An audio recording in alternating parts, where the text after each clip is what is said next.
And enough of that. Hello and welcome to the second video in 1 week. Unusual.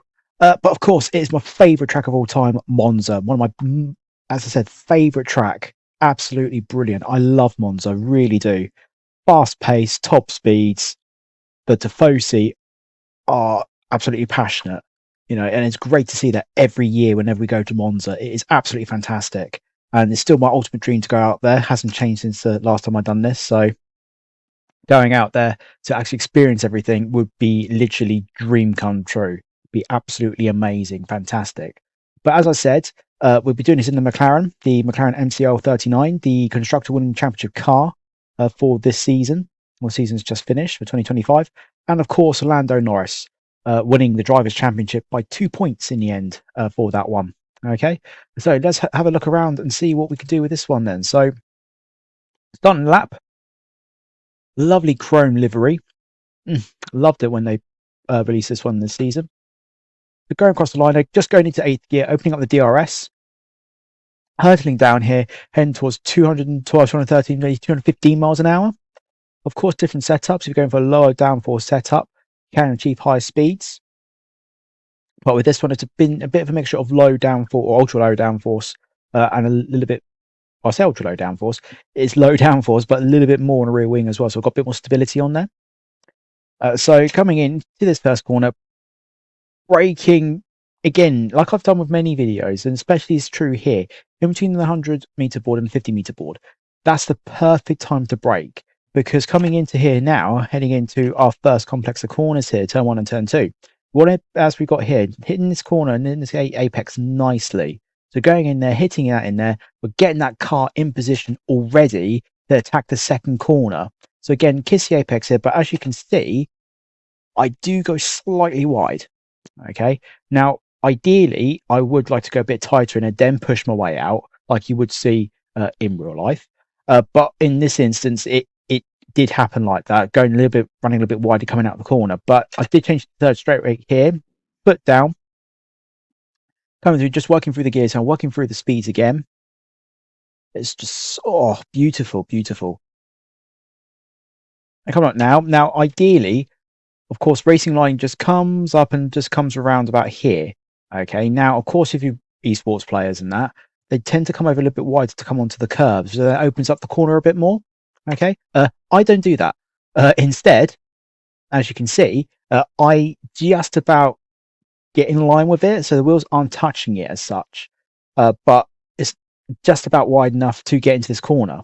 Doing it again, like I do in all these videos. If I do it again, I would go a bit wider, take that esports line going into the corner. So it opens up the corner a bit more, because as you can see here now, yes, I touch the corner or clip the apex, which jostles the car and moves the rear around nicely for that, but that's going to that in third gear.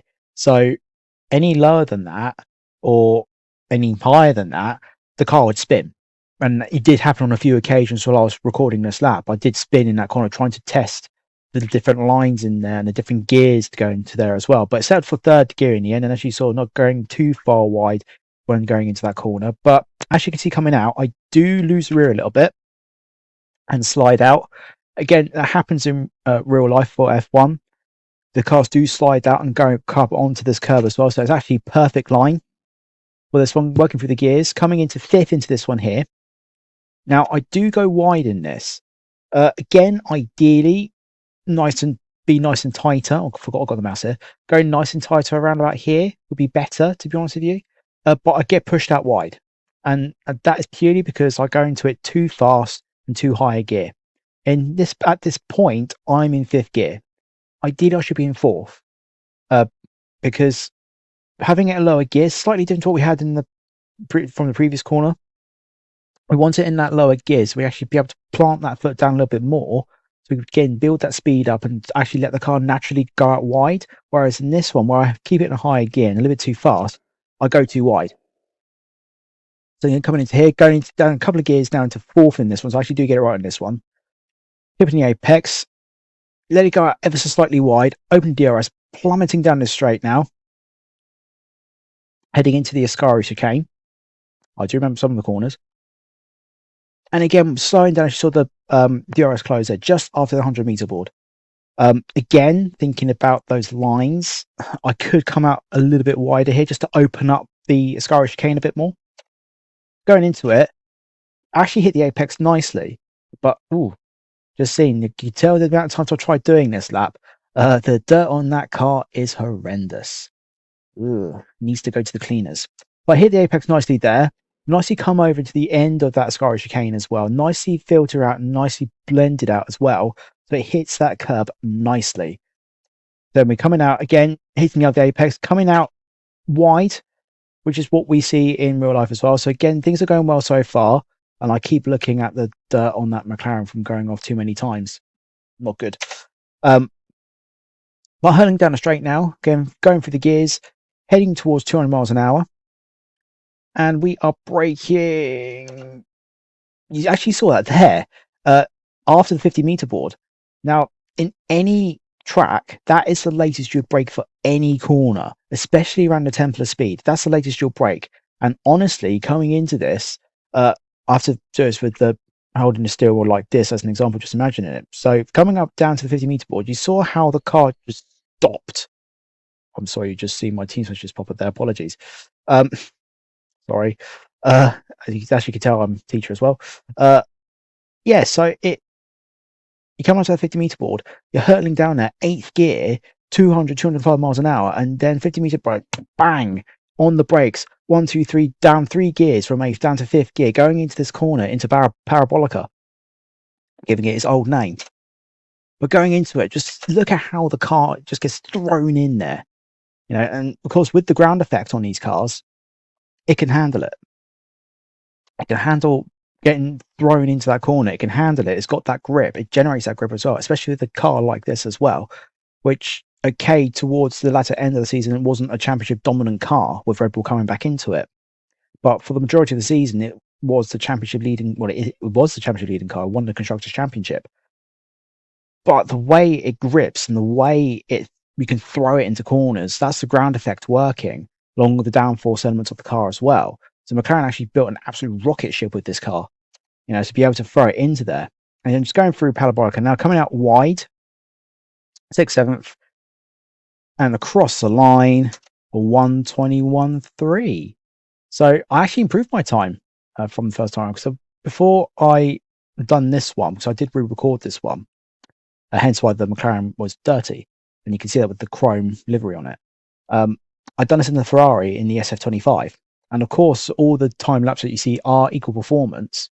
But even in the Ferrari, on equal performance, I was losing the rear end too much. I was sliding around everywhere. Couldn't get the grip, couldn't get the traction down as much as I wanted to. Whereas with the McLaren, again, as I said, even though it's equal performance, able to put it down straight away. There's no fear, no worry about it. And that is something I've not had in F125, because all my time lapse that I do when I go on and have a bit of fun and a bit of practice and then decompress after a day at work, it's always in the Ferrari. I don't do it in any other car.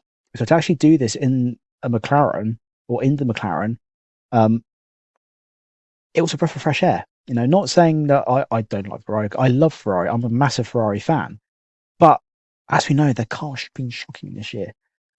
But it's a fantastic car to drive, even on equal performance. Brilliant car to drive, so much grip, plenty of traction, and it's delivered a very quick time, 6/10 faster than what I went before, or nearly 6/10 faster than I went before. So it's fantastic timing. It's brilliant. So not a lot wrong with that one, which is good. It shows I'm getting better. But as I said, I do this for fun, so it's brilliant. So that's it for this one. Not much more to go over. Of course, just a reminder that we'll be launching our second part of the Christmas special in Brazil on the 24th of December, so Christmas Eve. So a lovely little present for you. And then that'll be it for us, or for myself, until after Christmas. Our next one will be in the new year. Okay, so probably New Year's Day we'll launch it, or I'll launch it. It's just me doing these videos and everything else. So we'll launch New Year's Day, and I think what track should we go to? I'm thinking classic car again. I reckon Malaysia. So I'll have to go back to F1 2017 for that one, for Malaysia.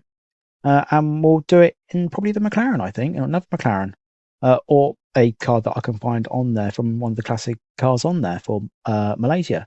So yeah, we'll do that one. So that'll be on New Year's Day or just after New Year's Day, depending on which day I would like to go with. But it will come to you. I promise you that this time. But thank you so much again. Remember, all the videos are there from what we do before are all on there. And if, of course, until the next video, and if you don't watch the next one when it launches on Christmas Eve, I hope you all have a fantastic Christmas and a prosperous New Year. And we're ready, or I'm ready, to do more content for just trying to drive F1. Until then, goodbye.